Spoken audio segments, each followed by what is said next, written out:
जी doctor साहब, साढ़े को अगला फेसबुक मैसेज आया है सच्ची कहानी नाम की आईडी तो, जो जलंधर तो चलती दसी गई है। वालों आया है, ये लिखते हैं, मैं एक सवाल पूछना चाहता हाँ डॉक्टर अमरजीत सिंह जी नूं, मैनू तुसी कोई एक भी इदां दा मंदिर दसो जिथे सिखां बारे जां सिख गुरुआं बारे कुछ गलत बोलिया जांदा होवे। मैं तुहानूं 100 गुरुद्वारियां दा एड्रैस दे सकदा हाँ जिथे हिंदुआं बारे गलत बोलिया जांदा होवे। इहदे बारे कोई टिप्पणी करोगे डॉक्टर अमरजीत सिंह जी? डॉक्टर अमरजीत सिंह जी इस करके नहीं कह रहा क्योंकि इन्ना पढ़ लिख के भी इन्नी छोटी सोच है तुहाडी। इंडिया ही है जिथे 70% हिंदू होने के बावजूद एक सिख नूं प्रधानमंत्री अते मुसलमान नूं राष्ट्रपति बनाया गया। कल नूं तुहाडा खालसा जद बन जाएगा की तुसी बनाओगे किसी हिंदू नूं कुछ? जी डॉक्टर साहब, सच्ची कहानी जिवें मैं पहला कि अजकल तो इन्नियां आईडीज ने, पता नहीं कौन की है जी, लेकिन हुण जलंधर जदों कोई कहे तो कहे जी सच्ची कहानी। हुण बापू गांधी की अमर कहानी, मैं कहा चलो हुण ये भी कोई सच्ची कहानी वाला आ गया जी। तो इन्होंने चैलेंज इत्थों शुरू किया कि जी एक भी मंदिर दसो जिथे सिख गुरुआं बारे तुसीं मंदिरां 'च तां बोलदे ही नहीं, उत्थे तां एक पुजारी हुंदा है और हनेरे कमरे दे विच, और ये मैं कोई ला के नहीं गल कह रहा, कुल मिला के तुसीं किते भी जिहड़े इन्हां दे वड्डे वड्डे इतिहासक मंदिर भी ने उन्हां 'च जिहनूं सैंक्टम सैंक्टोरम कहंदे ने वो हमेशा हनेरे 'च होएगा। तुसीं उहदे 'च हार्डली ईवन देख भी नहीं प्रॉपरली सकदे और उहदे 'च सिर्फ पुजारी होएगा, वो जो भी चरनामृत ਜਾਂ जो तुसीं दिता है उस बहुता हिस्सा रख लिया, थोड़ा दे दिता है, वो दे के तोड़ दिंदा है जी। किते मंदिरां दे विच इस किस्म दा कोई हुंदा ही नहीं। ते जिथे हुंदे ने जिहड़े हुण नवें स्वामी नवें योगी जां कुछ इस किस्म दे, वो अपना जिहड़ा है वो अपने थॉट नूं दिंदे ही ने कि भाई वो की हैगे। सो ये कहना हुण ਜਿਹੜੇ ਗੁਰਦੁਆਰਿਆਂ ਦੇ ਨਾਲ, ਗੁਰਦੁਆਰਿਆਂ ਦਾ ਤਾਂ ਸਾਡਾ ਹਿੱਸਾ ਹੈ ਜਿੱਥੇ ਅਸੀਂ ਪਾਠ ਕੀਰਤਨ ਕਥਾ ਵਿਚਾਰ ਲੈਕਚਰ ਇਹ ਉਸ ਦਾ ਹਿੱਸਾ ਹੈ ਜੀ। ਔਰ ਕਿਤੇ ਵੀ ਜਦੋਂ ਕਿਉਂਕਿ ਗੁਰਦੁਆਰਿਆਂ ਦੇ ਵਿੱਚ ਕਥਾ ਔਰ ਵਿਚਾਰ ਗੁਰੂ ਗ੍ਰੰਥ ਸਾਹਿਬ ਦੇ ਹਵਾਲੇ ਨਾਲ ਹੁੰਦੀ ਹੈ।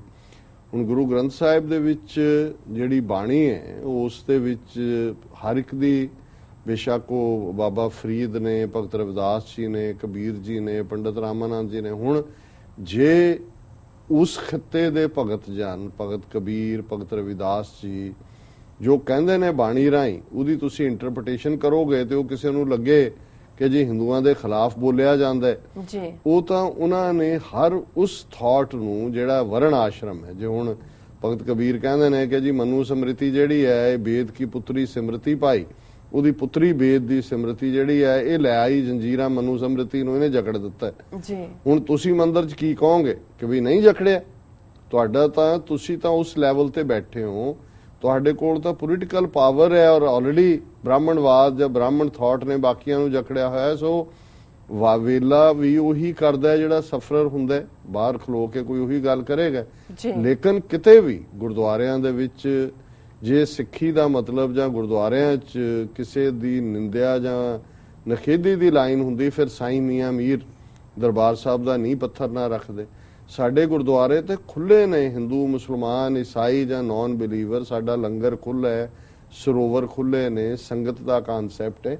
ਸੋ ਇਹ ਤੁਹਾਡਾ ਹੀ ਹੈ ਪਾਰਟ ਕਿ ਜਿੱਥੇ ਤੁਸੀਂ ਇਹੋ ਜਿਹੇ ਮੰਦਿਰ ਬਣਾਏ ਹੋਏ ਨੇ ਜਿੱਥੇ ਕੋਈ ਗੈਰ हिंदू एंटर नहीं कर सकता। कई थां तो सोनिया गांधी नूं वापस भेजा गया, जैल सिंह जी पग ला के तू अंदर जा सकते, इंदिरा गांधी नूं एक स्टेज दे उत्ते पता नहीं किहड़ा सी कि जी ये तां पारसी नाल विआही सी, फिरोज गांधी नाल तो मंत्र पढ़ के उहदा ते ब्राह्मणां ने आके उहदा जिहड़ा उहदी उहनूं पहलां वापस हिंदू बनाया, राहुल गांधी नूं, उहनूं राजीव गांधी नूं, फिर वो अग ला दे सकिया अपनी मां नूं। सो तुसीं पहलां अपना हाल देखो भी तुहाडा की है।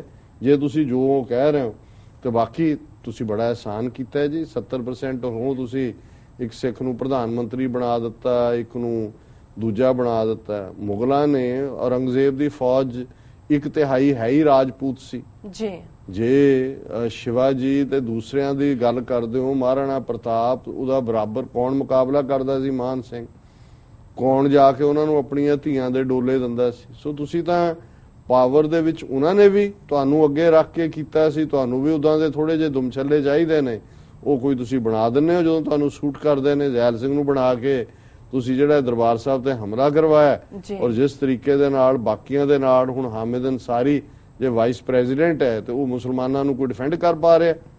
ਜੀ ਸੋ ਕੁੱਲ ਮਿਲਾ ਕੇ ਮੈਂ ਸਮਝਦਾ ਹਾਂ ਵੀ ਇਸ ਆਰਗੂਮੈਂਟ ਚੋਂ ਨਿਕਲੋ। ਜੇ ਤੁਸੀਂ ਸੱਚੀ ਕਹਾਣੀ ਜਾਂ ਝੂਠੀ ਕਹਾਣੀ ਜੋ ਵੀ ਹੋ, ਕਿ ਇਮਾਨਦਾਰੀ ਨਾਲ ਤੁਸੀਂ ਇਹ ਦੇਖੋਗੇ ਤਾਂ ਫਿਰ ਤੁਹਾਨੂੰ ਸਮਝ ਆਏਗਾ ਕਿ ਲੜਾਈ ਵਿਚਾਰਾਂ ਦੀ ਹੈ। ਤੁਸੀਂ ਮਨੂ ਸਮ੍ਰਿਤੀ ਦੇ ਉਸ ਵਿਤਕਰੇ ਵਾਲੀ ਸੋਚ ਦੀ ਨੁਮਾਇੰਦਗੀ ਕਰਦੇ ਹੋ, ਅਸੀਂ ਗੁਰੂ ਨਾਨਕ ਸਾਹਿਬ ਦੇ ਸਰਬੱਤ ਦੇ ਭਲੇ ਦੀ ਵਿਚਾਰਧਾਰਾ ਦੀ ਨੁਮਾਇੰਦਗੀ ਕਰਦੇ ਹਾਂ।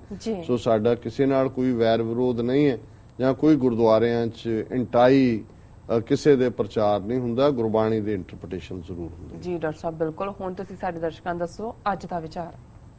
ਅੱਜ ਦੇ ਵਿਚਾਰ ਲਈ ਅਸੀਂ ਭਗਤ ਕਬੀਰ ਜੀ ਦੇ ਸ਼ਲੋਕ, ਭਗਤ ਕਬੀਰ ਜੀ ਹੋ ਕੇ 3 ਸ਼ਲੋਕ ਚੁਣੇ ਨੇ, ਕਿਉਂਕਿ ਅਸੀਂ ਸਿਸਟਮੈਟਿਕਲੀ ਇਹ ਸਾਰੇ ਨੂੰ ਵਿਚਾਰ ਅਧੀਨ ਲਿਆਂਦੇ। ਜੀ ਪਹਿਲਾ ਸ਼ਲੋਕ ਹੈ, ਕਬੀਰ ਡਗਮਗ ਕਿਆ ਕਰੇ, ਕਹਾ ਡਲਾਵੇ ਜਿਉ, ਸਰਬ ਸੁਖ ਕੋ ਨਾਇਕੋ, ਰਾਮ ਨਾਮ ਰਸ ਪੀਓ। ਜੀ ਦਰਸ਼ਕ ਦੇਖ ਰਹੇ ਨੇ ਸਕਰੀਨ ਦੇ ਉੱਤੇ ਵੀ ਕਿ ਕਬੀਰ ਸਾਹਿਬ ਫਰਮਾਉਂਦੇ ਨੇ ਆਪਣੇ ਆਪ ਨੂੰ ਹੀ, ਕਿਉਂਕਿ ਇਹ ਵੀ ਇੱਕ ਸਟਾਈਲ ਹੈ, ਤਰੀਕਾ ਐਡਰੈਸ ਕਰਨ ਦਾ, ਪਰ ਇਹ ਸਾਡੇ ਲਈ ਹੈ, ਜੀਵਾਂ ਲਈ, ਕਿ ਆਪਣੇ ਮਨ ਨੂੰ ਕਹਿੰਦੇ ਨੇ ਕਿ ਕਿਉਂ ਡੋਲਦਾ ਹੈ। ਡਗਮਗ ਹੁੰਦਾ ਹੈ, ਡਗਮਗਾਣਾ, ਮੈਂ ਇਧਰ ਜਾਵਾਂ ਕਿ ਉਧਰ ਜਾਵਾਂ। ਜੀ ਡਗਮਗ ਕਿਉਂ ਡੋਲਦਾ ਹੈ, ਕਹਾ ਡੋਲ, ਆਪਣੇ ਮਨ ਨੂੰ ਕਿਉਂ ਡੁਲਾਉਂਦਾ ਹੈ। ਸਰਬ ਸੁਖ ਕੋ ਨਾਇਕੋ, ਰਾਮ ਨਾਮ ਰਸ ਪੀਓ, ਕਿ ਸਾਰੇ ਸੁੱਖਾਂ ਨੂੰ ਦੇਣ ਵਾਲਾ ਨਾਇਕ ਨਿਰੰਕਾਰ ਹੈ। ਜੀ ਉਹਦੀ ਯਾਦ ਵਿੱਚ ਜੁੜੋ ਤੇ ਉਸ ਦੇ ਨਾਂ ਦੇ ਰਸ ਨੂੰ ਪੀਓ, ਇਹੀ ਸਾਰੇ ਦੁੱਖਾਂ ਦੇ ਕੱਟਣਹਾਰ ਹੈ। ਔਰ ਦੂਸਰਾ ਸ਼ਲੋਕ ਵੀ ਉਸ ਵਿਚਾਰ ਨੂੰ ਹੀ ਅੱਗੇ ਤੋਰਦਾ ਹੈ, ਕਬੀਰ ਕੰਚਨ ਕੇ ਕੁੰਡਲ ਬਨੇ, ਊਪਰ ਲਾਲ ਜੜਾਓ, ਦੀਸੈ ਦਾਦੇ ਕਾਨੇ ਜਿਉ, ਜਿਨ ਮਨ ਨਾਹੀ ਨਾਓ। ਕੁੰਡਲ ਈਅਰ ਰਿੰਗਸ, ਕੰਚਨ ਸੋਨੇ ਦੇ, ਬੰਦਿਆਂ ਲਈ ਵੀ ਹੈ, ਉਹ ਬੰਦੇ ਵੀ ਪਾਉਂਦੇ ਸੀ। ਕਿ ਕਬੀਰ ਸਾਹਿਬ ਕਹਿੰਦੇ ਨੇ ਕਿ ਭਾਈ ਸੋਨੇ ਦੇ ਜਿਹੜੇ ਨੇ ਉਹ ਈਅਰ ਰਿੰਗਸ ਬਣਾ ਲਏ, ਉਸ ਦੇ ਉੱਤੇ ਲਾਲ ਜੜੇ ਹੋਏ ਨੇ, ਪਰ ਜੇ ਰੱਬ ਦੀ ਯਾਦ ਨਹੀਂ ਹੈ, ਇਹ ਸਿਰਫ ਬਾਹਰਲੇ ਸਰੀਰ ਨੂੰ ਸ਼ਿੰਗਾਰਨ ਦੇ ਲਈ ਹੈ, ਤੇ ਫਿਰ ਉਹ ਕੰਨ ਦੇ ਵਿੱਚ ਪਾਏ ਹੋਏ ਸੋਨੇ ਦੇ ਕੁੰਡਲ ਵੀ ਸੜੇ ਕਾਨੇ ਵਾਂਗੂ ਲੱਗਦੇ ਨੇ। ਇਹ ਹੈ ਦੀਸੈ ਦਾਦੇ ਕਾਨੇ ਜੋ, ਜਿਵੇਂ ਕਿ ਸੜਿਆ ਹੋਇਆ ਕਾਨਾ ਹੁੰਦਾ ਹੈ, ਇਵੇਂ ਉਹ ਲੱਗਦੇ ਨੇ, ਜਿਸ ਮਨ ਨਾਹੀ ਨਾਉ। ਤੇ ਤੀਸਰਾ ਤੇ ਅਖੀਰਲਾ ਸ਼ਲੋਕ ਹੈ, ਕਬੀਰ ਐਸਾ ਏਕ ਆਦ, ਜੋ ਜੀਵਤ ਮ੍ਰਿਤਕ ਹੋਏ, ਨਿਰਪੈ ਹੋਏ ਕੇ ਗੁਣ ਰਵੈ, ਜਤ ਪੇਖੋਂ ਤਤ ਸੋਏ। ਕਬੀਰ ਸਾਹਿਬ ਕਹਿੰਦੇ ਨੇ ਕਿ ਐਸਾ ਕੋਈ ਵਿਰਲਾ ਹੁੰਦਾ ਹੈ, ਕੋਟਨ ਮੈਂ ਨਾਨਕ ਕਹੂ, ਨਾਰਾਇਣ ਜਹ ਚੀਤ, ਜਗ ਮੈਂ ਉੱਤਮ ਕਾਂਡੀਏ, ਵਿਰਲੇ ਕਈ ਕੇ। ਸੋ ਕਬੀਰ ਸਾਹਿਬ ਫਰਮਾਉਂਦੇ ਨੇ, ਕਬੀਰ ਐਸਾ ਏਕ ਆਦ, ਕੋਈ ਇੱਕ ਅੱਧਾ ਹੁੰਦਾ ਹੈ ਜੋ ਜੀਵਤ ਮ੍ਰਿਤਕ ਹੋਏ, ਜਿਹੜਾ ਜਿਉਂਦਿਆਂ ਮਰ ਜਾਂਦਾ। ਹੁਣ ਜਿਉਂਦਿਆਂ ਮਰਨਾ ਇਹ ਹੈ ਹਉਮੈ ਨੂੰ ਮਾਰ ਲੈਣਾ, ਪਹਿਲਾਂ ਮਰਨ ਕਬੂਲ, ਜੀਵਨ ਕੀ ਛੱਡ ਆਸ, ਹੋ ਸਭਨਾ ਕੀ ਰੇਣੁਕਾ, ਤੋ ਆਓ ਹਮਾਰੇ ਪਾਸ। ਕਿ ਵੀ ਮਰਨਾ ਕਬੂਲ ਦਾ ਮਤਲਬ ਇਹ ਹਉਮੈ ਨੂੰ ਮਾਰਨਾ, ਆਪਣੇ ਅੰਦਰ ਦੇ ਹੰਕਾਰ ਨੂੰ ਮਾਰਨਾ। ਕਬੀਰ ਸਾਹਿਬ ਫਰਮਾਉਂਦੇ ਨੇ ਕਿ ਐਸਾ ਕੋਈ ਇੱਕ ਅੱਧਾ ਜੋ ਜੀਵਤ ਮ੍ਰਿਤਕ ਹੋਏ, ਜਿਹੜਾ ਜਿਉਂਦਿਆਂ ਆਪਣੇ ਅੰਦਰ ਦੀ ਹਉਮੈ ਨੂੰ ਮਾਰਦਾ, ਨਿਰਭੈ ਹੋਏ ਕਿਆ ਗੁਣ ਰਵੈ। ਫਿਰ ਜਿਹਨੇ ਆਪਣੀ ਹਉਮੈ ਨੂੰ ਮਾਰ ਲਿਆ, ਉਹ ਨਿਰਭੈ ਪਦ ਨੂੰ ਪ੍ਰਾਪਤ ਹੁੰਦਾ, ਉਸ ਦੇ ਅੰਦਰ ਕਿਸੇ ਦਾ ਖੌਫ ਨਹੀਂ ਹੁੰਦਾ, ਉਸ ਦੇ ਅੰਦਰ ਉਸ ਵਾਹਿਗੁਰੂ ਦਾ ਨਿਰਭੈ ਪਦ ਦਾ ਗੁਣ ਆ ਕੇ ਵਸ ਜਾਂਦਾ। ਜਤ ਪੇਖੋਂ ਤਤ ਸੋਏ। ਤਾਂ ਫਿਰ ਇਸ ਕਿਸਮ ਦਾ ਨਿਰਭੈ ਇਨਸਾਨ ਜਿੱਧਰ ਨਿਗਾਹ ਮਾਰਦਾ, ਉਸ ਨੂੰ ਨਿਰੰਕਾਰ ਦਾ ਦੀਦਾਰ ਹੁੰਦਾ। ਜਤ ਦੇਖਾਂ ਤਤ ਤੂੰ। ਸੋ ਇਹ ਅੱਜ ਦਾ ਵਿਚਾਰ ਜੀ। ਡਾਕਟਰ ਸਾਹਿਬ ਤੁਹਾਡਾ ਬਹੁਤ ਬਹੁਤ ਸ਼ੁਕਰੀਆ, ਤੁਸੀਂ ਅੱਜ ਦਾ ਵਿਚਾਰ ਸਾਡੇ ਦਰਸ਼ਕਾਂ ਨਾਲ ਸਾਂਝਾ ਕੀਤਾ। ਇਸ ਨਾਲ ਆਪਣੇ ਵਿਊਅਰਸ ਕੋਲ ਨੇ ਇਜਾਜ਼ਤ। ਵਿਊਅਰਸ, ਸਾਡੇ ਪ੍ਰੋਗਰਾਮ ਦਾ ਸਮਾਂ ਇੱਥੇ ਸਮਾਪਤ ਹੁੰਦਾ। ਤੁਸੀਂ ਆਪਣੇ ਰਾਏ ਤੇ ਸੁਝਾਅ ਸਾਨੂੰ ਭੇਜਣਾ ਭੁੱਲਣਾ ਸਾਡੇ ਇਸ ਪਤੇ ਤੇ sos@tvt4.tv ਤੇ। ਅਸੀਂ ਆਪਣਾ ਪ੍ਰੋਗਰਾਮ ਲੈ ਕੇ ਫਿਰ ਦੁਬਾਰਾ ਹਾਜ਼ਰ ਹੋਵਾਂਗੇ। ਤਦ ਤੱਕ ਲਈ ਮੈਨੂੰ ਤੇ ਆਪਣੇ ਸਭ ਨੂੰ ਆਗਿਆ ਦਿਓ। ਦੇਖਦੇ ਰਹੋ TV84, ਬੁਲਾ ਦਿਓ ਫਤਿਹ। ਵਾਹਿਗੁਰੂ ਜੀ ਕਾ ਖਾਲਸਾ, ਵਾਹਿਗੁਰੂ ਜੀ ਕੀ ਫਤਿਹ।